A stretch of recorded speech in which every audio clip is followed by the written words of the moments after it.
Notre page Je peux pas, j'ai politique, l'actualité politique à la sauce alsacienne tellement plus savoureuse, vous allez le voir avec Loïc Scheffer et Nicolas Meyer. Vive l'Alsace! Je suis en aucun cas un représentant du Bundestag. Le Parlement européen, c'est notre maison. Moi, je vais aller au débat. C'est scandaleux. Voter avec le cœur. C'est un grand jour pour l'Alsace. Partageons une camomille. C'est un grand classique. Et jetzt geht's los. Bienvenue dans Je peux pas, j'ai politique. Ce soir, j'ai envie de fêter avec vous un anniversaire. Alors je sais pas si ça va vous plaire. Les 10 ans de la loi qui a mené au redécoupage des régions. 10 ans donc qu'on a dessiné ce territoire qu'on appelle aujourd'hui Grand Est. C'était le 16 janvier 2015. Cette grande région, beaucoup d'Alsaciens, à commencer par nos politiques, n'en voulaient pas. Et ceux qui l'ont accepté ont parfois été qualifiés de traîtres face aux critiques. Par exemple, Philippe Richert, premier président du Grand Est, démissionne en septembre 2017. Je vais donc quitter ce soir la région.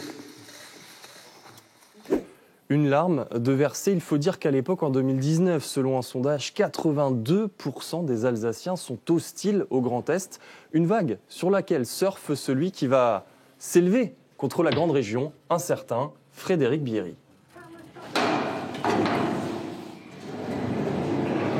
Le président du conseil départemental du Bas-Rhin va travailler à la naissance de la collectivité européenne d'Alsace, qui voit le jour le 1er janvier 2021.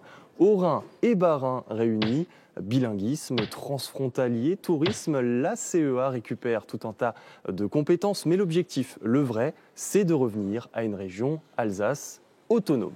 Cette aventure, elle porte un nom qui sonne délicieusement à nos oreilles, Alsace. L'ancien maire de Schirmeck passe en mode irréductible gaulois. Il fait feu de tout bois, notre Astérix alsacien. Consultation citoyenne, rencontre avec les différents premiers ministres, présence médiatique de tous les instants. Mais malgré ses efforts et à défaut de s'imposer dans les cœurs, le Grand Est a fini par s'imposer tout court, par pragmatisme, par résignation ou conviction, ça dépend. Beaucoup d'élus alsaciens en tout cas passent à autre chose, un peu à l'image des Alsaciens eux-mêmes finalement.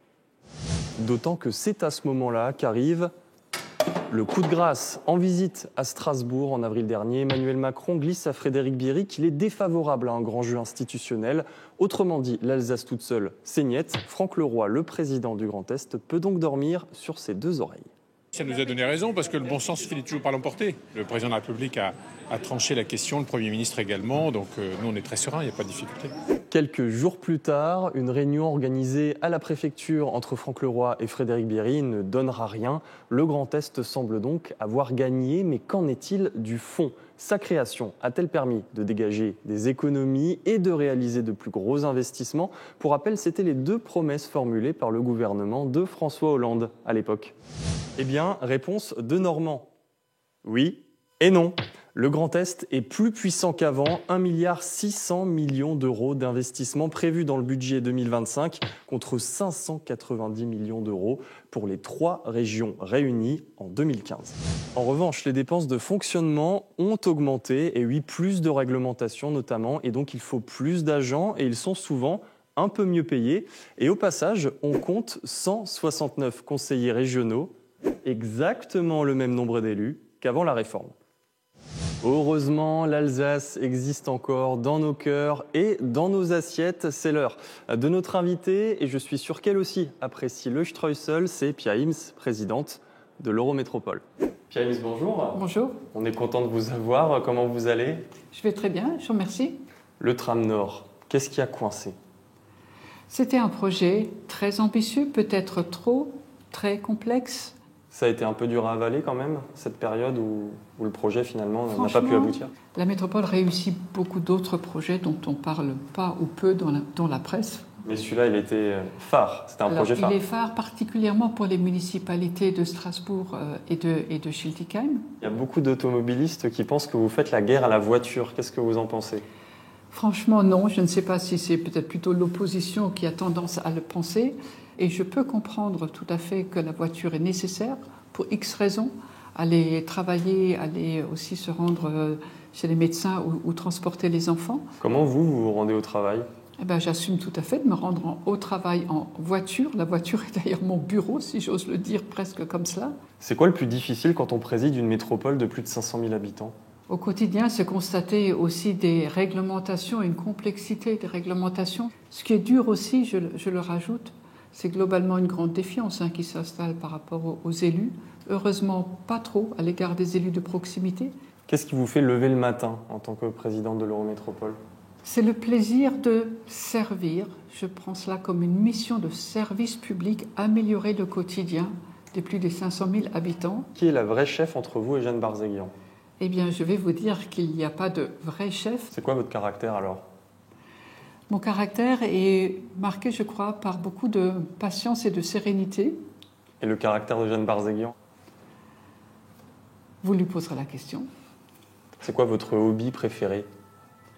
Mon hobby préféré, ça tourne autour de la marche du vélo, tout simplement. Merci à Pia Ims de s'être prêté au jeu. Tout de suite, les infos politiques qu'il ne fallait pas rater. La Dame de Grey peut s'attendre à de prochains mois agités. À 1 an des municipales, la course est bel et bien lancée à Strasbourg. Et ça se voit dans les rues. Vous êtes peut-être tombé sur ces affiches. Strasbourg mérite mieux, selon Pierre Jakubowicz. Et ça sent aussi le rapprochement. Le conseiller municipal d'opposition Horizon, vu et revu, côte à côte avec Catherine Trottmann. Sont-ils devenus inséparables ? L'avenir nous le dira.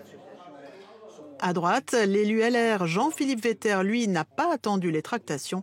Il a déclaré sa candidature sur notre antenne ce vendredi. À Colmar, c'est un OPNI, un objet politique non identifié qui pourrait jouer les troubles faits.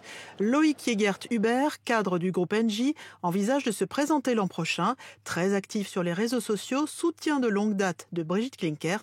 Il a déclaré chez nos confrères des DNA qu'il faut bosser quand on est maire de Colmar. Éric Stroman appréciera.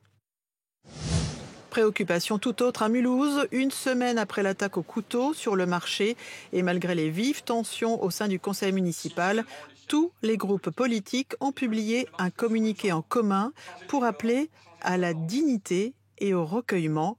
La bataille pour la mairie peut bien attendre un peu.